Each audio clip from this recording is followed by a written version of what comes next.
मैं हूं ज़िशान और आप देख रहे हैं जी का रिव्यू। क्या आपने कभी सोचा है कि दुनिया के सबसे बड़े मैनहंट यानी तलाश के पीछे असली कहानी क्या थी? नेटफ्लिक्स की नई documentary American Manhunt Osama bin Laden ने वो राज खोले हैं जो शायद आपने पहले कभी नहीं देखे होंगे और ना ही सुने होंगे। आज की वीडियो में हम बात करेंगे उस 10 साल लंबी तलाश की, उन खुफिया मिशंस की और उस कंपाउंड की जहां बिन लादेन मौजूद था।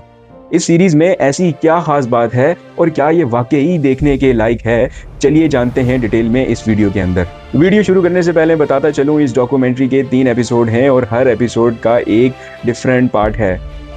यानी कि इसके 3 एपिसोड हैं और एपिसोड नंबर 1 की अगर मैं बात करूं, जिसका टाइटल है ग्लव्स आर ऑफ, दिखाता है कि कैसे फ्रस्ट्रेशन बढ़ रही है जब तोरा बोरा की पहाड़ियों में बिन लादेन छुपे हुए हैं और इसकी इंफॉर्मेशन CIA तक पहुंच चुकी है और वो पूरी तरह से तैयार हैं, लेकिन फिर भी वो नाकाम हो जाते हैं, कुछ ट्रूप्स की रिसोर्सेज ना होने की वजह से और कुछ छोटी सी गलतियों की वजह से। और उसामा बिन लादेन इन्हीं कुछ गलतियों की वजह से बहुत आसानी से फरार हो जाते हैं। अगर एपिसोड 2 की बात की जाए तो इन्वेस्टिगेशन यानी कि शैडो एंड कुरियर की बात होती है। डॉक्यूमेंट्री दिखाती है कि कैसे सालों तक CIA ने सिर्फ एक ही नाम का पीछा किया, यानी कि अबू अहमद अल कुवैती, जो बिन लादेन का सबसे भरोसेमंद कुरियर था। एक बहुत ही इंटरेस्टिंग पॉइंट जो इस सीरीज में दिखाया गया है वो था पेसर का किस्सा।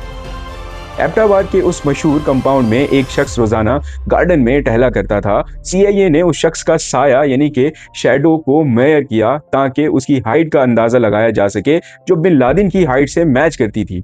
इस लेवल की डिटेल और इंटेलिजेंस गैदरिंग देखकर आप हैरान रह जाएंगे। बहुत ही उम्दा और कमाल तरीके से एपिसोड नंबर 2 के अंदर डिटेलिंग बताई गई है। फिर बारी आती है एपिसोड 3 की, यानी कि ऑपरेशन नेपट्यून स्पेयर।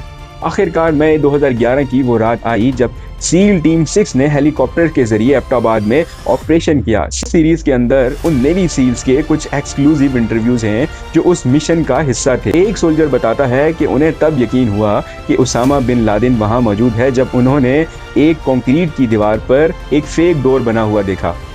वो कहते हैं कि ऐसा कोई नहीं करता, वही कर सकता है जो छुपना चाहता हो। ओबामा और उनकी टीम सिचुएशन रूम में बैठकर लाइव अपडेट ले रहे थे और उन पर कितना प्रेशर था, ये सीन्स आपको स्क्रीन पर चिपका कर रखेंगे। तो अगर फाइनल रिव्यू की बात करूं तो American Manhunt Osama bin Laden सिर्फ एक डॉक्यूमेंट्री नहीं बल्कि एक थ्रिलर मूवी की तरह महसूस होती है। इसमें उन लोगों के इंटरव्यूज हैं जिन्होंने सब कुछ अपनी आंखों से देखा। प्लस पॉइंट की अगर मैं बात करूं तो असली फुटेज और पहले कभी ना सुनी गई बातें इस डॉक्यूमेंट्री में दिखाई गई हैं। अगर कुछ नेगेटिव पॉइंट्स की बात करूं तो कुछ जगहों पर कहानी सिर्फ वन साइडेड पर्सपेक्टिव से दिखाई गई है। आपका इस बारे में क्या ख्याल है? क्या आपने ये डॉक्यूमेंट्री देखी है या देखने का प्लान बना रहे हैं? कमेंट सेक्शन में कमेंट करके ज़रूर बताएं। मैं हूं ज़िशान और आप देख रहे हैं जी का रिव्यू। हम मिलते रहेंगे इसी तरह के बेहतरीन रिव्यूज़ के साथ। तब तक के लिए take care and good bye.